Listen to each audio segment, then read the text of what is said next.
J'aimerais vous lire aujourd'hui le chapitre 58 du livre du prophète Ésaïe. Le Seigneur dit : « Crie à pleine voix, ne te retiens pas. Fais résonner ta voix comme une trompette. Présente ses fautes à mon peuple, leurs péchés aux enfants de Jacob. Tous les jours ils me consultent, ils veulent savoir ce que j'attends d'eux. On dirait un peuple qui respecte la justice et qui n'abandonne pas la loi de son Dieu.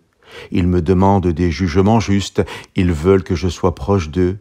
Mais ils me disent : pourquoi jeûner si tu ne le vois pas ? Pourquoi nous faire petits si tu ne le remarques pas ?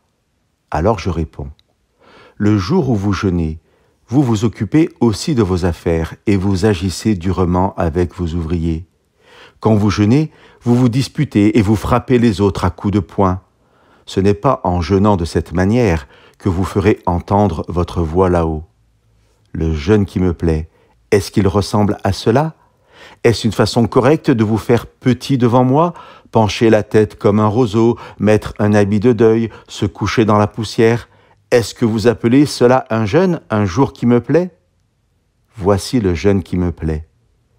Libérer les gens enchaînés injustement, enlever le joug qui pèse sur eux, rendre la liberté à ceux qu'on écrase, bref, supprimer tout ce qui les rend esclaves.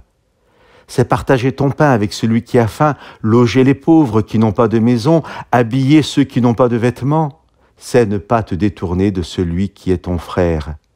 Alors, ta lumière jaillira comme l'aurore et ta plaie se fermera vite.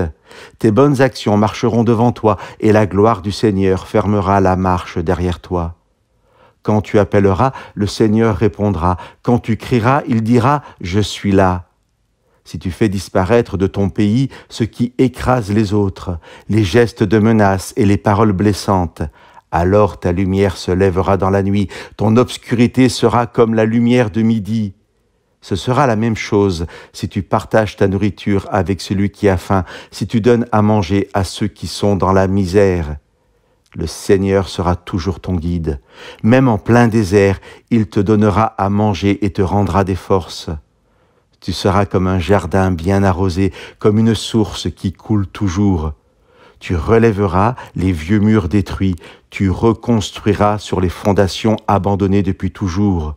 On t'appellera le peuple qui ferme les fentes et refait les rues de la ville.